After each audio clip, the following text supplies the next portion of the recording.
السلام علیکم viewers, welcome back to ریزی انفو ٹی وی۔ بہت ہی زبردست لطیفوں کے ساتھ حاضر ہوں۔ کائنڈلی ویڈیو کو لائک کر دیں اور چینل کو سبسکرائب کر دیں۔ ایک بابا جی نے اپنی پہلی بیوی کے ہوتے ہوئے ایک خوبصورت اور جوان عمر لڑکی لا کر سوکن ڈال رکھی تھی۔ معاشی حالات خراب ہوئے تو اس کے علاوہ کوئی چارہ نہ رہا کہ ایک کو طلاق دے دیں۔ کس کو دیں، یہ بہت ہی مشکل مرحلہ تھا۔ ایک طرف عمر کا ساتھ تھا تو دوسری طرف حسن اور سخاوت کی معراج۔ کسی پر ظلم نہ ہو تو بابا جی نے امتحان لینے کا فیصلہ کیا۔ بابا جی نے اپنی دونوں بیویوں کو 10-10 ہزار روپے دیے اور 2 ہفتوں کے لیے کہیں چلے گئے۔ واپسی پر انہوں نے دیکھا کہ ان کی پہلی بیوی نے 2 ہفتوں میں اپنا گزارا کر کے بھی 3500 روپے بچا رکھے تھے، جبکہ جوان و حسین بیوی نے نہ صرف 10,000 روپے خرچ کر دیے تھے بلکہ ادھر ادھر سے ادھار لے کر خرچ کرنے کے لیے 5,000 کا قرضہ بھی اٹھا رکھا تھا۔ بابا جی نے فیصلہ کیا کہ ان کی پہلی بیوی انتہائی کفایت شعار اور سلیقہ مند ہے، کسی نہ کسی طرح سے اپنا گزارا اور خرچہ چلا لے گی، مگر یہ بیچاری نوجوان بیوی اس کے بغیر بھوکی مر جائے گی، اس لیے انہوں نے پہلی بیوی کو طلاق دے دی۔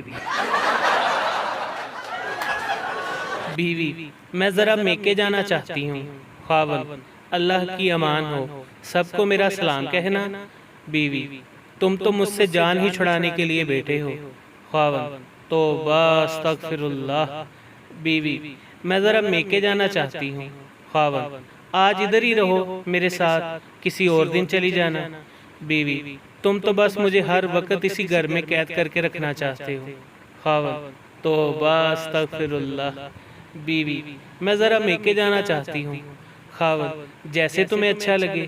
بیوی: تو گویا میرا ہونا یا نہ ہونا تمہارے لیے ایک برابر ہے، میری تو کوئی اہمیت ہی نہیں اس گھر میں۔ خاوند: توبہ استغفر اللہ۔ بیوی: میں ذرا میکے جانا چاہتی ہوں۔ خاوند: کہو تو میں بھی تمہارے ساتھ چلوں۔ بیوی: یعنی میں میکے اس لیے جا رہی ہوں کہ میری آپ سے وہاں ملاقات طے ہے، مجھے کچھ آرام چاہیے، اس لیے ادھر جا رہی ہوں۔ خاوند: توبہ استغفر اللہ۔ ہر علم، ہر عالم، بشر، جن، بھوت، نباتات اور ساری جمادات ابھی تک کوئی ایسا جواب ڈھونڈنے سے قاصر ہے جس سے بیوی راضی ہو جائے۔ اگر آپ کو کوئی جواب پتہ ہو تو آپ بتا دیں۔